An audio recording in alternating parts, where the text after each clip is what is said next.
H.P. Lovecraft's The Shunned House. 1. From even the greatest of horrors, irony is seldom absent. Sometimes it enters directly into the composition of the events, while sometimes it relates only to their fortuitous position among persons and places. The latter sort is splendidly exemplified by a case in the ancient city of Providence, where in the late 40s Edgar Allan Poe used to sojourn often during his unsuccessful wooing of the gifted poetess Mrs. Whitman. Poe generally stopped at the Mansion House in Benefit Street, the renamed Golden Ball Inn, whose roof has sheltered Washington, Jefferson, and Lafayette, and his favorite walk led northward along the same street to Mrs. Whitman's home, and the neighboring hillside church of St. John's, whose hidden expanse of 18th century gravestones had for him a peculiar fascination. Now the irony is this: in this walk, so many times repeated, the world's greatest master of the terrible and the bizarre was obliged to pass a particular house on the eastern side of the street, a dingy, antiquated structure perched on the abruptly rising side hill, with a great unkempt yard dating from a time when the region was partly open country. It does not appear that he ever wrote or spoke of it, nor is there any evidence that he even noticed it, and yet that house, to the two persons in possession of certain information, equals or outranks in horror the wildest fantasies of the genius who so often passed it unknowingly, and stands starkly leering as a symbol of all that is unutterably heinous. The house was, and for that matter still is, of a kind to attract the attention of the curious. Originally a farm or semi-farm building, it followed the average New England colonial lines of the middle 18th century, the prosperous peaked roof sort with 2 stories and dormerless attic, and with the Georgian doorway and interior paneling dictated by the progress of taste at that time. It faced south, with one gable end buried to the lower windows in the eastward rising hill, and the other exposed to the foundations towards the street. Its construction, over a century and a half ago, had followed the grading and straightening of the road in that especial vicinity, for Benefit Street, at first called Back Street, was laid out as a lane winding among the graveyards of the first settlers, and straightened only when the removal of the bodies to the north burial ground made it decently possible to cut through the old family plots.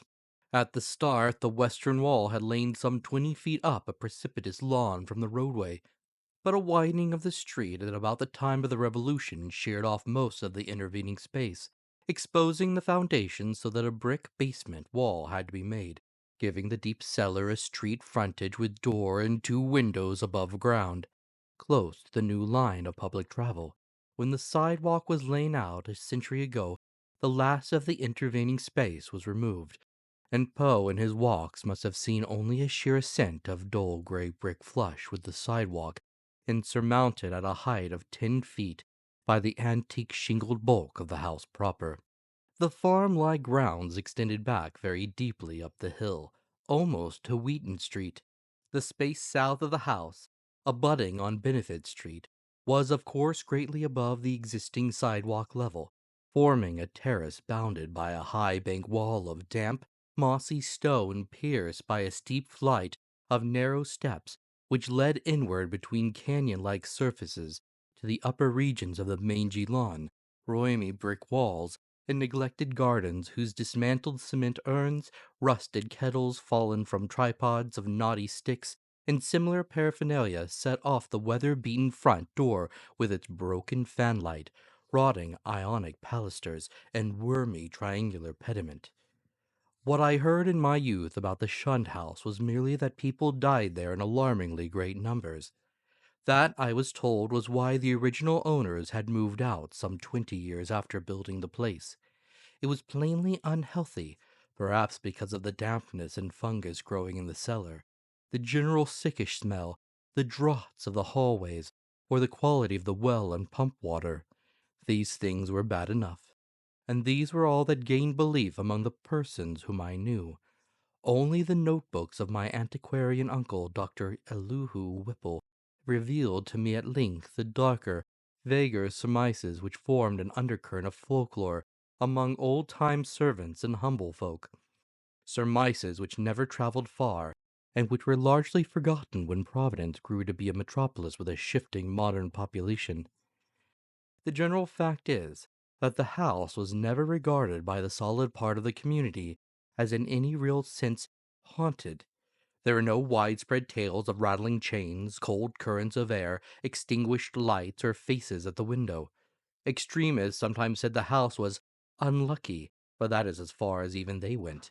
What was really beyond dispute is that a frightful proportion of persons died there, or more accurately, had died there, since after some peculiar happenings over 60 years ago, the building had become deserted through the sheer impossibility of renting it. These persons were not all cut off suddenly by any one cause. Rather did it seem that their vitality was insidiously sapped, so that each one died the sooner from whatever tendency to weakness he may have naturally had. And those who did not die displayed in varying degrees a type of anemia or consumption, and sometimes a decline of the mental faculties, which spoke ill for the salubriousness of the building. Neighboring houses, it must be added, seemed entirely free from the noxious quality. This much I knew before my insistent questioning led my uncle to show me the notes which finally embarked us both on our hideous investigation. In my childhood, the shunned house was vacant, with barren, gnarled, and terrible old trees, long, queerly pale grass, and nightmarishly misshapen weeds in the high terraced yard where birds never lingered. We boys used to overrun the place, and I can still recall my youthful terror not only at the morbid strangeness of the sinister vegetation, but at the eldritch atmosphere and odor of the dilapidated house, whose unlocked front door was often entered in quest of shutters. The small pane windows were largely broken, and a nameless air of desolation hung around the precarious paneling, shaky interior shutters, peeling wallpaper, falling plaster, rickety staircases, and such fragments of battered furniture as still remained. The dust and cobwebs added their touch of the fearful, and brave indeed was the boy who would voluntarily ascend the ladder to the attic, a vast raftered length lighted only by the small blinking windows in the gable ends, and filled with a massed wreckage of chests, chairs, and spinning wheels which infinite years of deposit had shrouded and festooned into monstrous and hellish shapes. But after all, the attic was not the most terrible part of the house. It was the dank, humid cellar which somehow exerted the strongest repulsion on us, even though it was wholly above ground on the street side, with only a thin door and window-pierced brick wall to separate it from the busy sidewalk. We scarcely knew whether to haunt it in spectral fascination, or to shun it for the sake of our souls and our sanity. For one thing, the bad odor of the house was strongest there, and for another thing, we did not like the white fungus growths which occasionally sprang up in rainy summer weather from the hard earth floor. Those fungi, grotesquely like the vegetation in the yard outside, were truly horrible in their outlines, detestable parodies of toadstools and Indian pipes, whose like we had never seen in any other situation. They rotted quickly and at one stage became slightly phosphorescent, so that nocturnal passers-by sometimes spoke of witch fires glowing behind the broken panes of the fetor-spreading windows. We never, even our wildest Halloween moods, visited this cellar by night, but in some of our daytime visits could detect the phosphorescence, especially when the day was dark and wet. There is also a subtler thing we often thought we detected, a very strange thing which was, however, merely suggestive at most. I refer to a sort of cloudy whitish pattern on the dirt floor, a vague shifting deposit of mold or niter which we sometimes thought we could trace amidst the sparse fungus growths near the huge fireplace of the basement kitchen. Once in a while it struck us that this patch bore an uncanny resemblance to a doubled up human figure, though generally no such kinship existed, and often there is no whitish deposit whatever. On a certain rainy afternoon when this illusion seemed phenomenally strong, and when in addition I had fancied glimpsed a kind of thin yellowish shimmering exhalation rising from the nitrous pattern toward the yawning fireplace, I spoke to my uncle about the matter. He smiled at this odd conceit, but it seemed that his smile was tinged with reminiscence. Later I heard that a similar notion entered into some of the wild ancient tales of the common folk. A notion likewise alluded to ghoulish, wolfish shapes taken by smoke from the great chimney, and queer contours assumed by certain of the sinuous tree roots that thrust their way into the cellar through the loose foundation stones. 2. Not till my adult years did my uncle set before me the notes and data which he had collected concerning the shunned house. Dr. Whipple was a sane, conservative physician of the old school, and for all his interest in the place was not eager to encourage young thoughts toward the abnormal.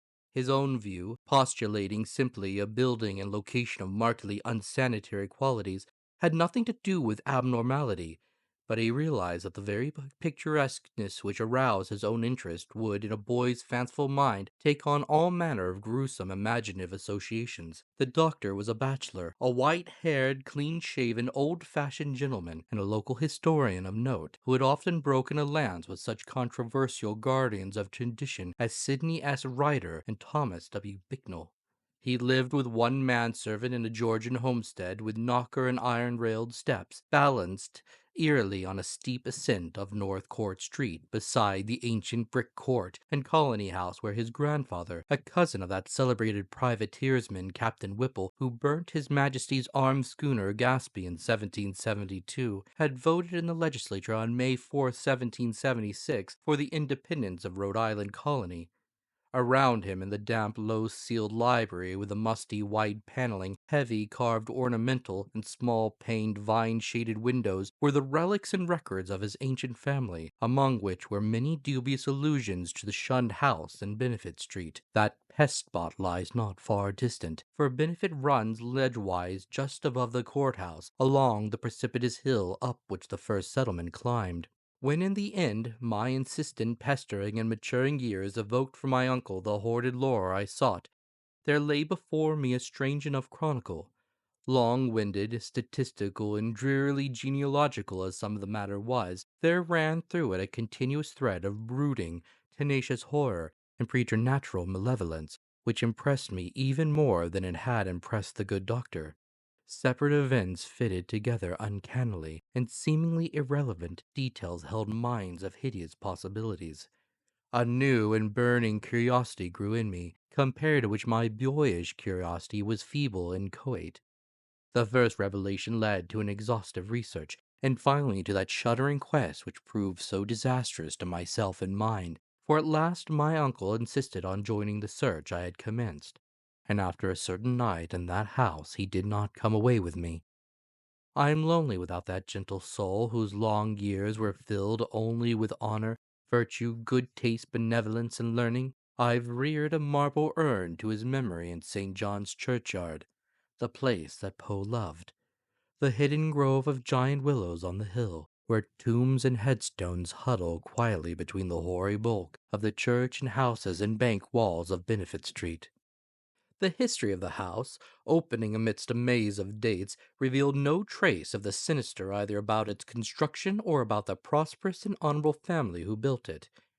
Yet from the first a taint of calamity, soon increased to boding significance, was apparent.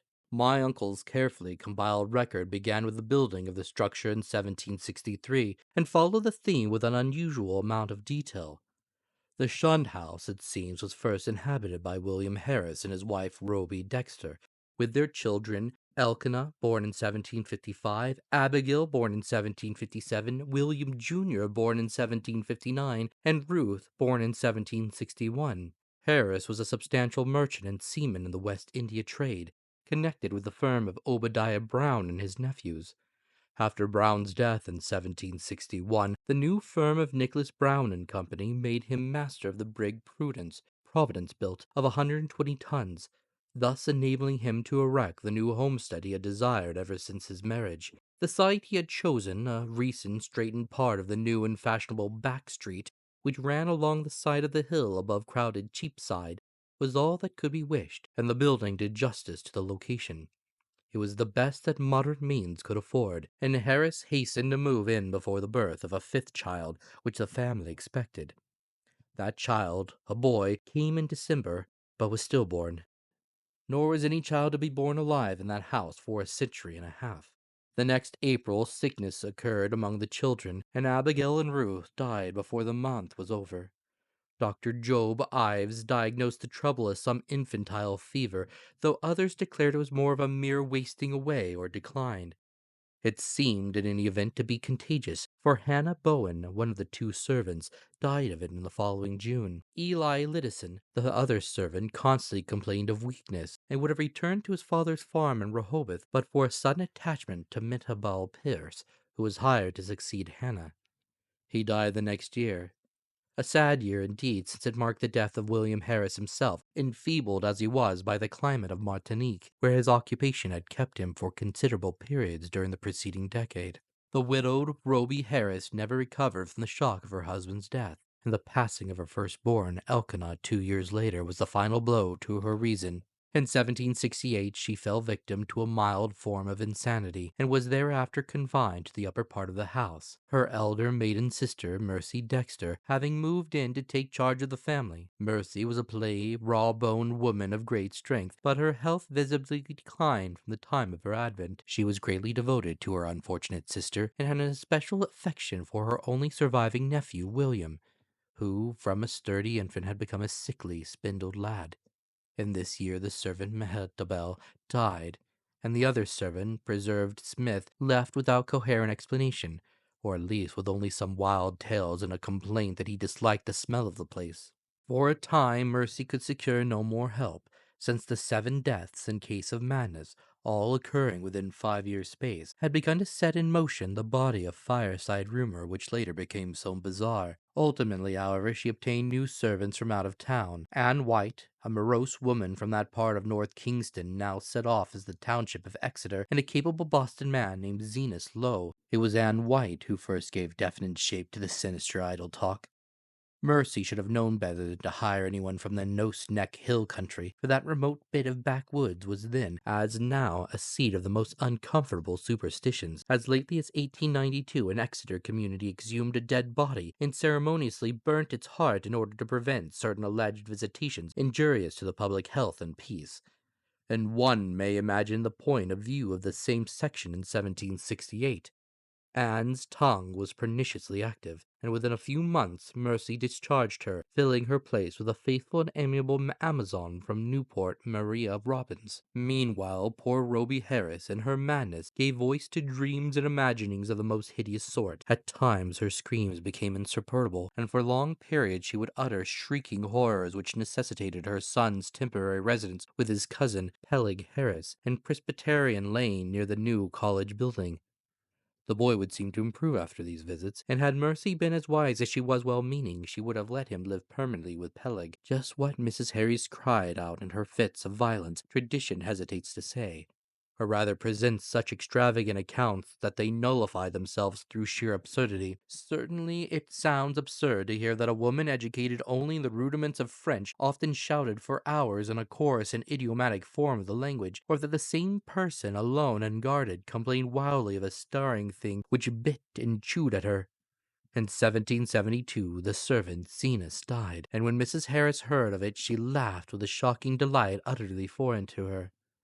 The next year she herself died, and was laid to rest in the North Burial Ground beside her husband. Upon the outbreak of trouble with Great Britain in 1775, William Harris, despite his scant 16 years and feeble constitution, managed to enlist in the army of observation under General Greene, and from that time on enjoyed a steady rise in health and prestige. In 1780, as a captain in Rhode Island forces in New Jersey under Colonel Angell, he met and married Phoebe Hetfield of Elizabethtown, whom he brought to Providence upon his honorable discharge in the following year. The young soldier's return was not a thing of unmitigated happiness. The house, it is true, was still in good condition, and the street had been widened and changed in name from Back Street to Benefit Street. But Mercy Dexter's once robust frame had undergone a sad and curious decay, so that she was now a stooped and pathetic figure with a hollow voice and disconcerting pallor, qualities shared to a singular degree by the one remaining servant, Maria. In the autumn of 1782, Phoebe Harris gave birth to a stillborn daughter, and on the 15th of the next May, Mercy Dexter took leave of a useful, austere, and virtuous life. William Harris, at last thoroughly convinced of the radically unhealthful nature of his abode, now took steps towards quitting it and closing it forever. Securing temporary quarters for himself and his wife, the newly opened Golden Ball Inn, he arranged for the building of a new and finer house in Westminster Street, in the growing part of the town across the Great Bridge. There, in 1785, his son Duty was born, and there the family dwelt till the encroachments of commerce drove them back across the river and over the hill to Angle Street and the newer East Side residence district, where the late Archer Harris built his sumptuous but hideous French-roofed mansion in 1876. William and Phoebe both succumbed to the yellow fever epidemic of 1797, but Duty was brought up by his cousin Rathbone Harris, Peleg's son. Rathbone was a practical man and rented the Benefit Street house despite William's wish to keep it vacant. He considered it an obligation to his ward to make the most of all the boy's property, nor did he concern himself with the deaths and illnesses which caused so many changes of tenants, or the steadily growing aversion from which the house was generally regarded. It is likely that he felt only vexation when, in 1804, the town council ordered him to fumigate the place with sulphur, tar, and gum camphor on account of the much discussed deaths of 4 persons, presumably caused by the then diminishing fever epidemic. They said the place had a febrile smell. Judy himself thought little of the house, for he grew up to be a privateersman and served with distinction on the Vigilant under Captain Cahoon in the War of 1812. He returned unharmed, married in 1814, and became a father on the memorable night on September 23rd, 1815, when a great gale drove the waters of the bay over half the town, and floated a tall sloop well up Westminster Street, so that its mast almost tapped the Harris windows in symbolic affirmation that the new boy, Welcome, was a seaman's son. Welcome did not survive his father, but lived to perish gloriously at Fredericksburg in 1862. Neither he nor his son Archer knew of the Shunned House as other than a nuisance almost impossible to rent, perhaps on account of the mustiness and sickly odor of unkempt old age.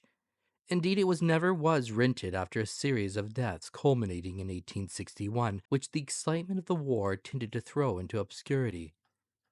Carrington Harris, last of the male line, knew it only as a deserted and somewhat picturesque center of legend until I told him my experience. He had meant to tear it down and build an apartment house on the site, but after my account decided to let it stand, install plumbing, and rent it. Nor has he yet had any difficulty in obtaining tenants. The horror has gone. 3.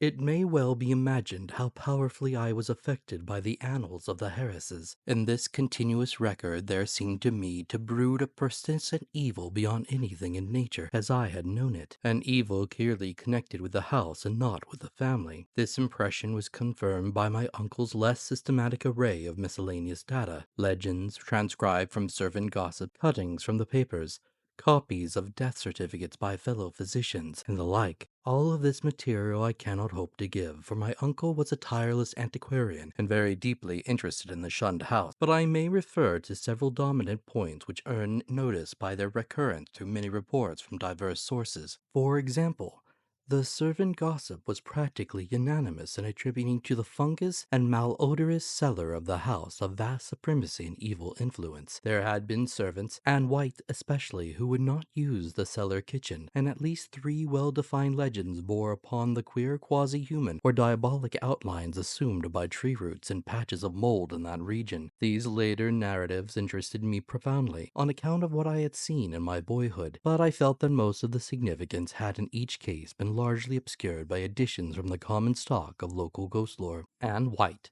with her Exeter's superstition, had promulgated the most extravagant and at the same time most consistent tale, alleging that there must lie buried beneath the house one of those vampires, the dead who retain their bodily form and live on the blood or breath of the living, whose hideous legions send their preying shapes or spirits abroad by night. To destroy a vampire one must, the grandmothers say, exhume it and burn its heart, or at least drive a stake through that organ. And Anne's dogged insistence on a search under the cellar had been prominent in bringing about her discharge. Her tales, however, commanded a wide audience, and were the more readily accepted because of the house indeed stood on land once used for burial purposes. To me their interest depended less on the circumstance than on the peculiarly appropriate way in which they dovetailed with certain other things. The complaint of the departing servant preserved Smith, who had preceded Anne and never heard of her, that something sucked his breath at night. The death certificates of fever victims of 1804, issued by Dr. Chad Hopkins, and showing the 4 deceased persons all unaccountably lacking in blood, and the obscure passages of poor Roby Harris's ravings, where she complained of the sharp teeth on a glassy-eyed, half-visible presence. Free from unwarranted superstition though I am, these things produced in me an odd sensation, which was intensified by a pair of widely separated newspaper cuttings related to deaths in the Shunned House, one from the Providence Gazette and the Country Journal of April 12, 1815, and the other from the Daily Transcript and Chronicle of October 27, 1845, each of which detailed an appalling grisly circumstance whose duplication was remarkable. It seems that in both instances the dying person, in 1815 a gentle old lady named Stafford, and in 1845 a school teacher of middle age named Eleazar Durfee, became transfigured in a horrible way, glaring glassily and attempting to bite the throat of the attending physician. Even more puzzling, though, was the final case which put an end to the renting of the house, a series of anemia deaths preceded by progressive madness, wherein the patient would craftily attempt the lives of his relatives by incisions in the neck or wrist. This was in 1860 and 1861, when my uncle had just begun his medical practice, and before leaving for the front he heard much of it from his elder professional colleagues. The really inexplicable thing was the way in which the victims, ignorant people, for the ill-smelling and widely shunned house could now be rented to no others, would babble maledictions in French, a language they could not possibly have studied to any extent. It made one think of poor Roby Harris nearly a century before, and so moved my uncle that he commenced collecting historical data on the house after listening, some time subsequent to his return from the war, to the first-hand account of Doctors Chase and Whitmarsh. Indeed, I could see that my uncle had thought deeply on the subject, and that he was glad of my own interest, an open-minded and sympathetic interest which enabled him to discuss with me matters at which others would merely have laughed. His fancy had not gone so far as mine, but he felt that the place was rare in its imaginative potentialities, and worthy of note as an inspiration in the field of the grotesque and the macabre. For my part, I was disposed to take the whole subject with profound seriousness, and began at once not only to review the evidence, but to accumulate as much more as I could. I talked with the elderly Archer Harris, then owner of the house, many times before his death in 1916, and obtained from him and his still surviving maiden sister Alice an authentic corroboration of all the family data my uncle had collected. When, however, I asked them what connection with France or its language the house could have, they confessed themselves as frankly baffled and ignorant as I. Archer knew nothing, and all that Miss Harris could say was that an old allusion her grandfather, Duddy Harris, had heard of might have shed a little light. The old seaman who had survived his son Welcome's death in battle by 2 years had not himself known the legend, but recalled that his earliest nurse, the ancient Maria Robbins, seemed darkly aware of something that might have lent a weird significance to the French ravings of Roby Harris, which she had so often heard during the last days of that hapless woman. Maria had been at the Shunned House from 1769 till the removal of the family in 1783, and had seen Mercy Dexter die. Once she hinted to the child Duddy of somewhat peculiar circumstance in Mercy's last moments, but he had soon forgotten all about it, save that it was something peculiar. The granddaughter, moreover, recalled even this much with difficulty. She and her brother were not so much interested in the house as was Archer's son Carrington, the present owner, and with whom I talked after my experience.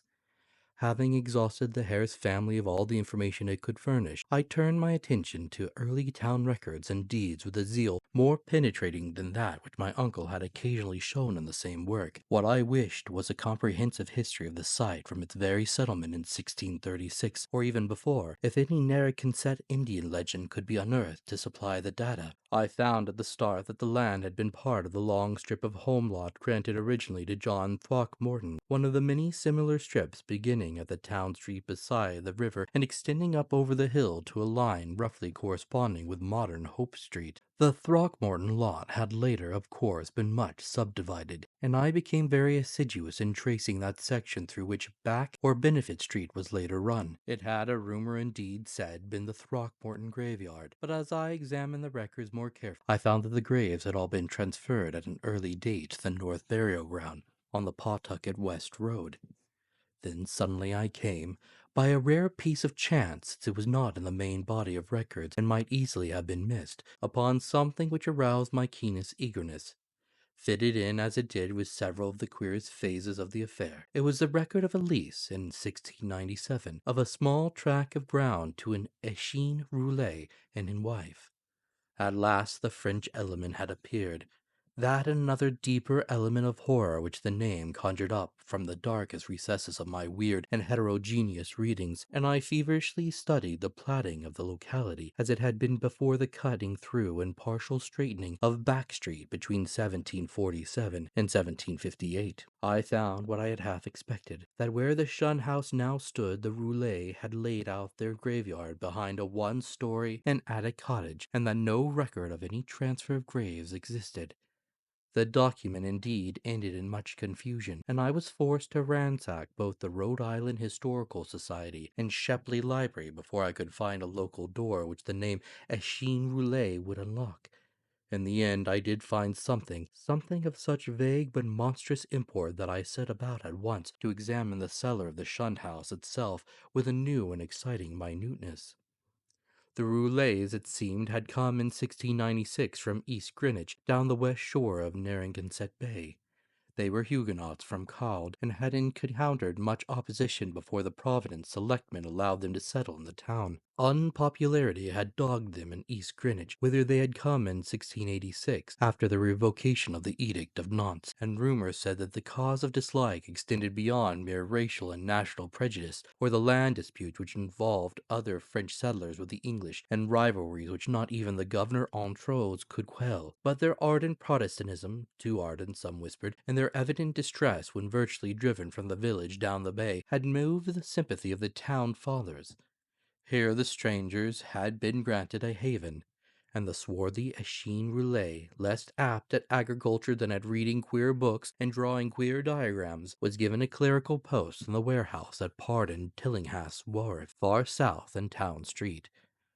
There had, however, been a riot in some sort later on, perhaps 40 years later, after old Roulet's death, and no one seemed to hear of the family after that. For a century and more it appeared the Roulets had been well remembered and frequently discussed as vivid incidents in the quiet life of a New England seaport. Echine's son Paul, a surly fellow whose erratic conduct had probably provoked the riot which wiped out the family, was particularly a source of speculation.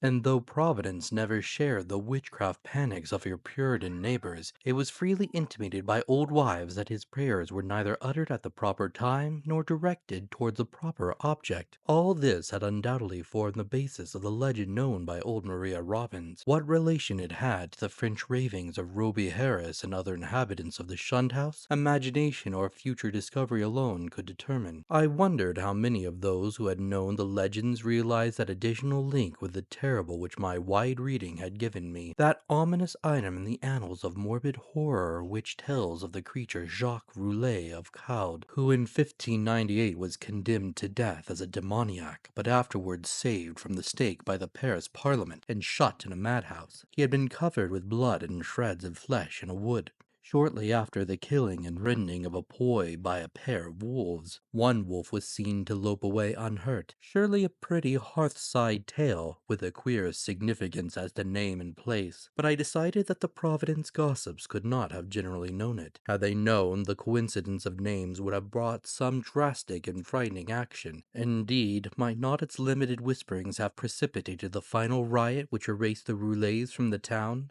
I now visited the cursed place with increased frequency, studying the unwholesome vegetation of the garden, examining all the walls of the building, and poring over every inch of the earthen cellar floor. Finally, with Carrington Harris's permission, I fitted a key to the disused door opening from the cellar directly upon Benefit Street, preferring to have a more immediate access to the outside world than the dark stairs, ground floor hall, and front door could give. There where morbidity lurked most thickly. I searched and poked during long afternoons when the sunlight filtered in through the cobwebbed above-ground windows, and a sense of security glowed from the unlocked doors which placed me only a few feet from the placid sidewalk outside. Nothing new rewarded my efforts. only the same depressing mustiness and faint suggestions of noxious odors and nitrous outlines on the floor, and I fancy that many pedestrians must have watched me curiously through the broken panes. At length, upon a suggestion of my uncle's, I decided to try the spot nocturnally, and one stormy midnight ran the beams of an electric torch over the moldy floor with its uncanny shapes and distorted half-phosphorescent fungi. The place had dispirited me curiously that evening, and I was almost prepared when I saw, or thought I saw, amidst the whitish deposits a particularly sharp definition of the huddled form I had suspected from boyhood. Its clearness was astonishing and unprecedented, and as I watched I seemed to see again the thin, yellowish, shimmering exhalation which had startled me on that rainy afternoon so many years before. Above the anthropomorphic patch of mold by the fireplace it rose, a subtle, sickish, almost luminous vapor which, as it hung trembling, and the dampness seemed to develop vague and shocking suggestions of form, gradually trailing off into nebulous decay, and passing up into the blackness of the great chimney with a fetor in its wake. It was truly horrible, and the more so to me because of what I knew of the spot. Refusing to flee, I watched it fade, and as I watched I felt that it was in turn watching me greedily with eyes more imaginable than visible. When I told my uncle about it, he was greatly aroused, and after a tense hour of reflection, arrived at a definite and drastic decision. Weighing in his mind the importance of the matter and the significance of our relation to it, he insisted that we both test, and if possible destroy, the horror of the house by a joint night or nights of aggressive vigil in that musty and fungus-cursed cellar. 4. On Wednesday, June 25th, 1919, after a proper notification of Carrington Harris which did not include surmises as to what we expected to find, my uncle and I conveyed to the Shunned House 2 camp chairs and a folding camp cot, together with some scientific mechanism of greater weight and intricacy. These we placed in the cellar during the day, screening the windows with paper and planning to return in the evening for our first vigil. We had locked the door from the cellar to the ground floor, and having a key to the outside cellar door, we were prepared to leave our expensive and delicate apparatus, which we had obtained secretly and at great cost, as many days as our vigils might need to be protracted.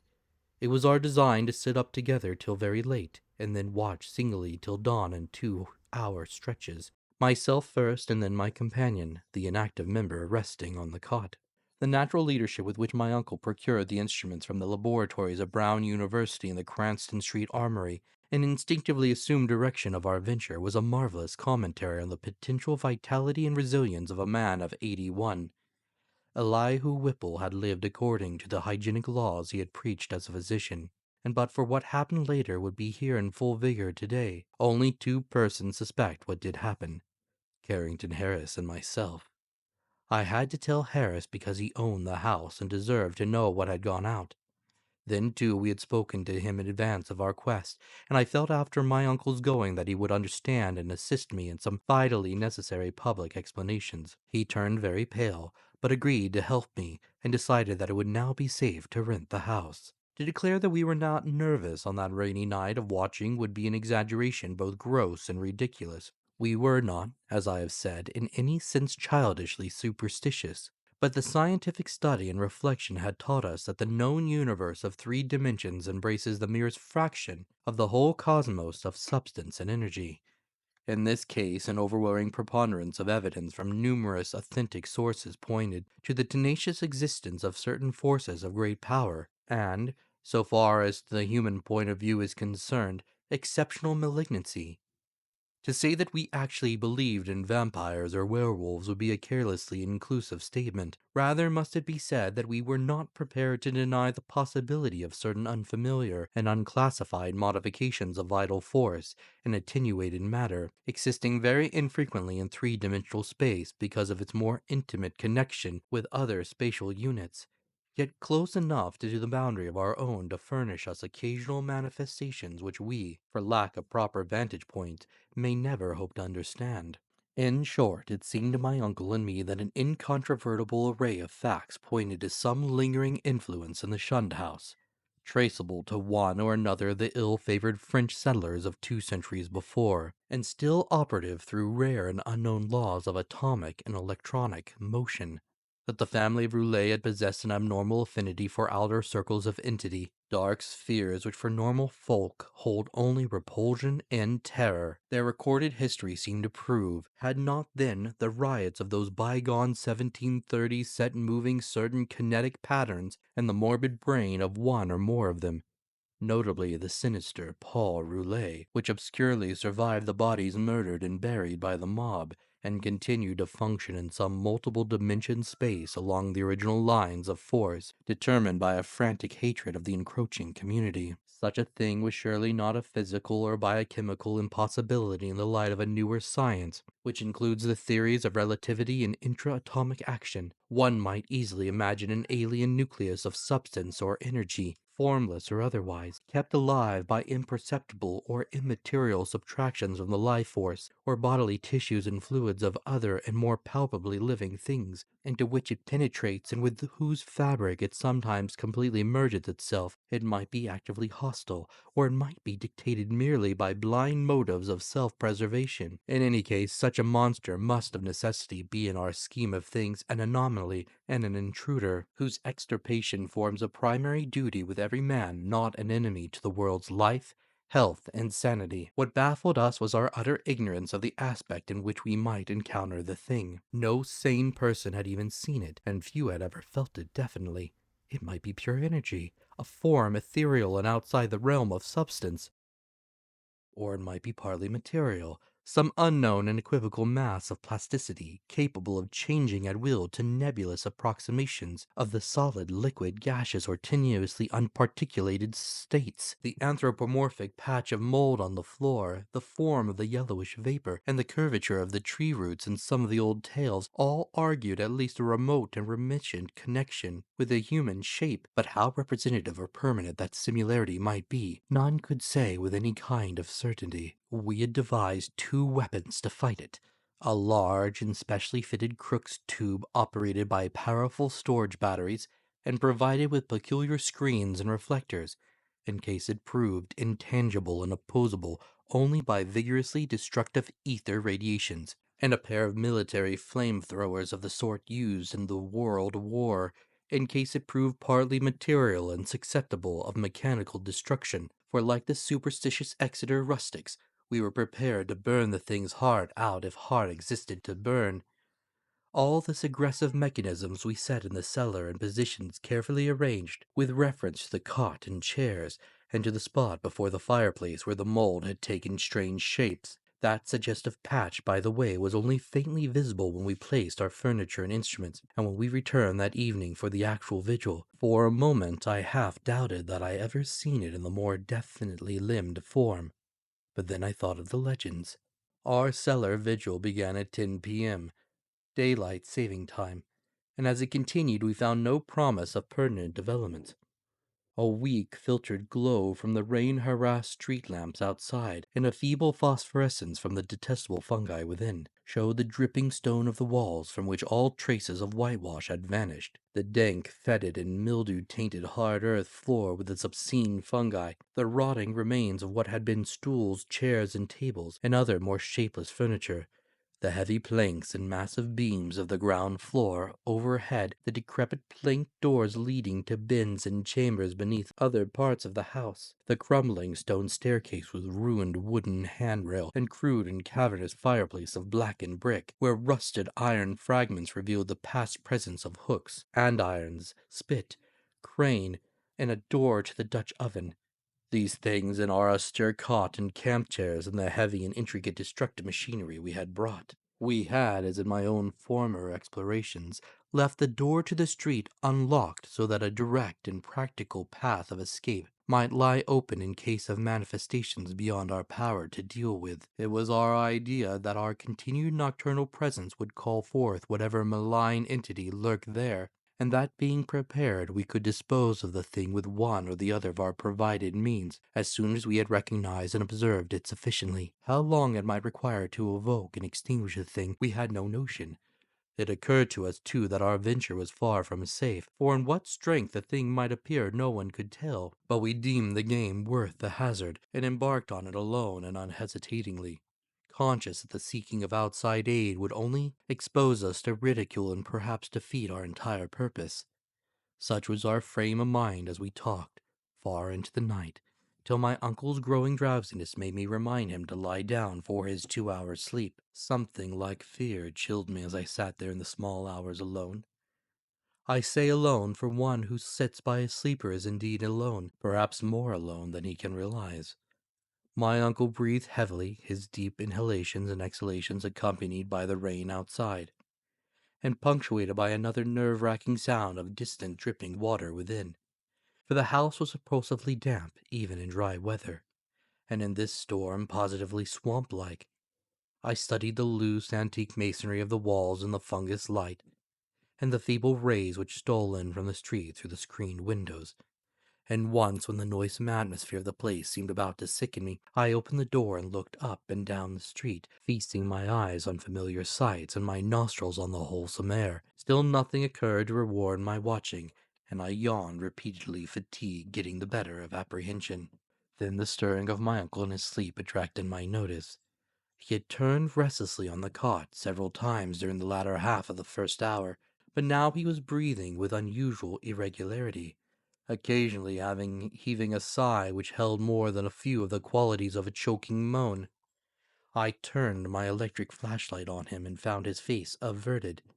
So rising and crossing to the other side of the cot, I again flashed the light to see if he seemed in any pain.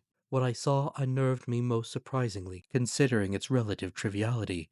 It must have been merely the association of any odd circumstance with the sinister nature of our locality and mission, for surely the circumstance was not in itself frightful or unnatural. It was merely that my uncle's facial expression, disturbed no doubt by the strange dreams which our situation prompted, betrayed considerable agitation, and seemed not at all characteristic of him. His habitual expression was one of kindly and well-bred calm, whereas now a variety of emotions seemed struggling within him. I think, on the whole, that it was this variety which chiefly disturbed me. My uncle, as he gasped and tossed in increasing perturbation, and with eyes that had now started open, seemed not one but many men, and suggested a curious quality of alienage from himself. 5.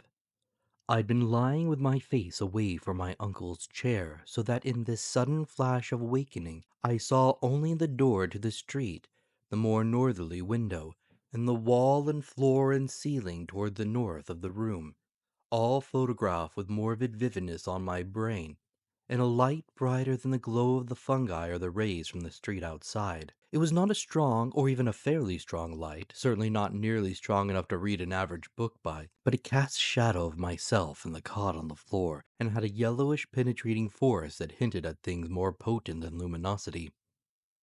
This I perceived with unhealthy sharpness, despite the fact that two of my other senses were violently assailed. For on my ears rang the reverberations of that shocking scream, while my nostrils revolted at the stench which filled the place. My mind, as alert as my senses, recognized the gravely unusual, and almost automatically I leaped up and turned about to grasp the destructive instruments which we had left trained on the mouldy spot before the fireplace. As I turned, I dreaded what I was to see, for the scream had been in my uncle's voice, and I knew not against what menace I should have to defend him and myself. Yet after all, the sight was worse than I had dreaded. There are horrors beyond horrors, and this was one of those nuclei of all dreamable hideousness which the cosmos saves to blast an accursed and unhappy few. Out of the fungus-ridden earth steamed up a vaporous corpse-light, yellow and diseased, which bubbled and lapped to a gigantic height in vague outlines, half human and half monstrous, through which I could see the chimney and fireplace beyond. It was all eyes, wolfish and mocking, and the roguish insect-like head dissolved at the top to a thin stream of mist, which curled putridly about and finally vanished up the chimney. I say that I saw this thing, but it is only in conscious retrospection that I ever definitely trace its damnable approach to form. At the time, it was to me only a seething, dimly phosphorescent cloud of fungus loathsomeness, enveloping and dissolving to an abhorrent plasticity the one object to which all my attention was focused. That object was my uncle, the venerable Elihu Whipple, who with blackening and decaying features leered and gibbered at me, and reached out dripping claws to rend me in the fury which this horror had brought. It was a sense of routine which kept me from going mad. I had drilled myself in preparation for the crucial moment, and blind training saved me. Recognizing the bubbling evil as no substance reachable by matter or material chemistry, and therefore ignoring the flamethrower which loomed on my left, I threw on the current of the Crookes tube apparatus and focused toward that scene of immortal blasphemous, the strongest ether radiations which man's art can arouse from the spaces and fluids of nature. There was a bluish haze and a frenzied sputtering. The yellowish phosphorescence grew dimmer to my eyes, but I saw the dimness was only that of contrast, and that the waves from the machine had no effect whatever. Then, in the midst of that demoniac spectacle, I saw a fresh horror which brought cries to my lips, and sent my fumbling and staggering toward that unlocked door to the quiet street, careless of what abnormal terrors I loosed upon the world, or what thoughts or judgments of men I brought down upon my head.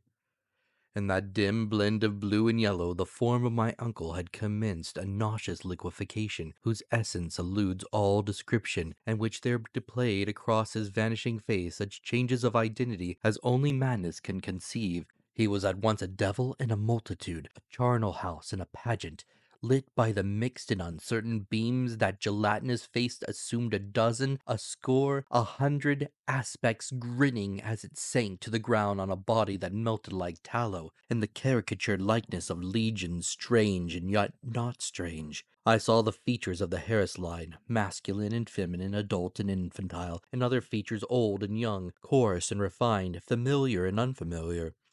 For a second there flashed a degraded counterfeit of a miniature poor mad Roby Harris that I had seen in the School of Design Museum. And another time I thought I caught the raw bone image of Mercy Dexter, as it recalled her from a painting in Carrington Harris's house. It was frightful beyond conception toward the last, when a curious blend of servant and baby visages flickered close to the fungus floor where a pool of greenish grease was spreading. It seemed as though their shifting features fought against themselves, and strove to form contours like those of my uncle's kindly face. I like to think that he existed at that moment, and that he tried to bid me farewell. It seems to me I hiccuped a farewell from my own parched throat as I lurched out into the street, a thin stream of grease following me through the door to that rain-drenched sidewalk. The rest is shadowy and monstrous. There is no one in the soaking street, and in all the world there was no one I dared tell. I walked aimlessly south past College Hill and the Athenaeum, down Hopkins Street and over the bridge to the business section where tall buildings seemed to guard me as modern material things guard the world from ancient and unwholesome wonder. Then gray dawn unfolded wetly from the east, silhouetted the archaic hill and its venerable steeples, and beckoned me to the place where my terrible work was still unfinished. And in the end I went, wet, hatless and dazed in the morning light, and entered that awful door in Benefit Street which I had left ajar, and which still swung cryptically in full sight of the early householders to whom I dared not speak. The grease was gone, for the mouldy floor was porous, and in front of the fireplace was no vestige of the giant doubled-up form and niter. I looked at the cot, the chairs, the instruments, my neglected hat, and the yellowed straw hat of my uncle. Dazedness was uppermost, and I could scarcely recall what was dream and what was reality. Then thought trickled back, and I knew that I had witnessed things more horrible than I had dreamed.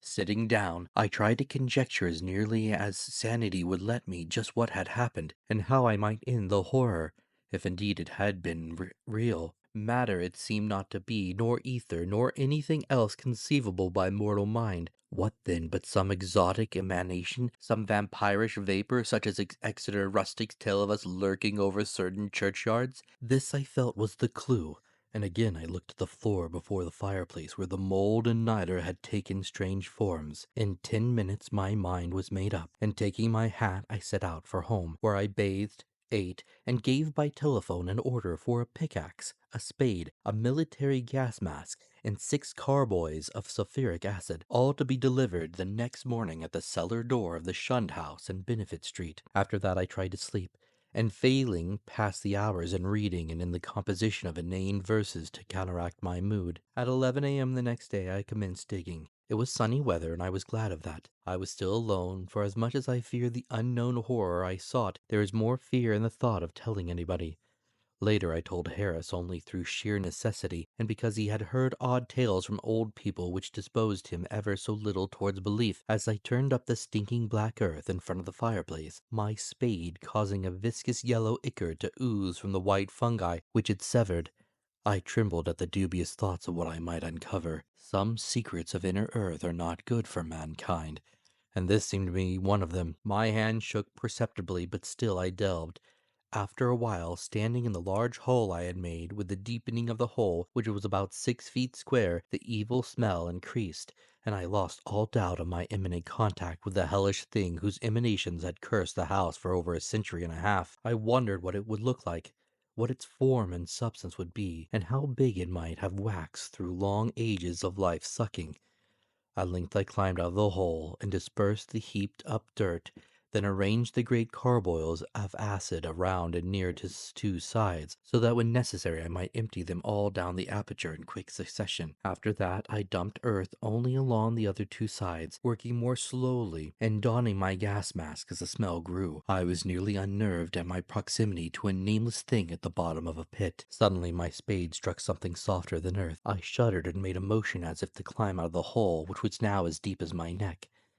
Then courage returned, and I scraped away more dirt in the light of the electric torch I had provided. The surface I uncovered was fishy and glassy, a kind of semi-putrid congealed jelly with suggestions of translucency. I scraped further and saw that it had form. There is a rift where a part of the substance was folded over. The exposed area was huge and roughly cylindrical, like a mammoth soft blue-white stovepipe doubled in two. Its largest part, some 2 feet in diameter.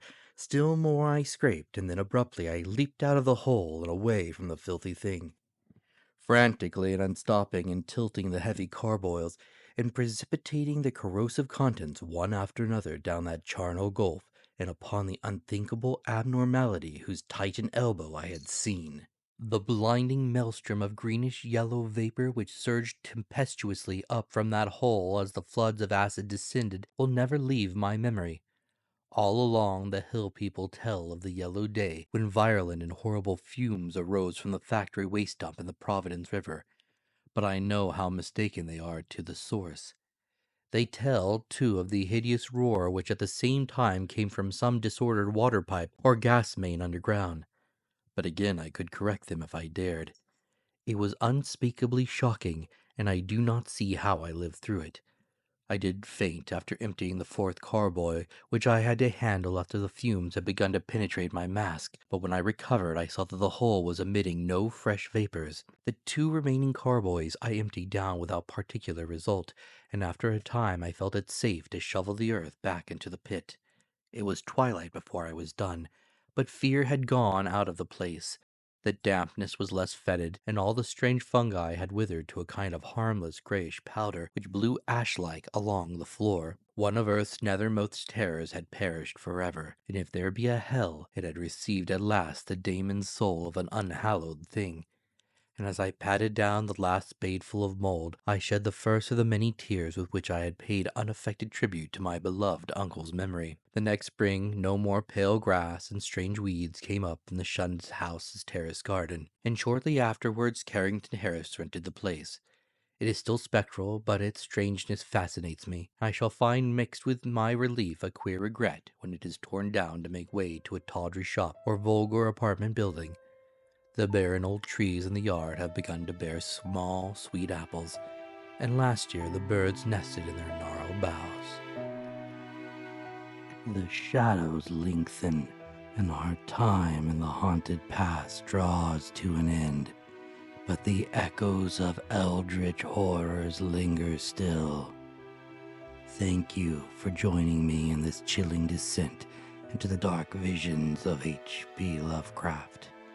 If you enjoyed this reading, be sure to subscribe, leave a review, and share lest these whispers of the unknown fade into the void. Until we meet again in the realms of the weird and macabre. Sleep lightly and beware the things that are unknown.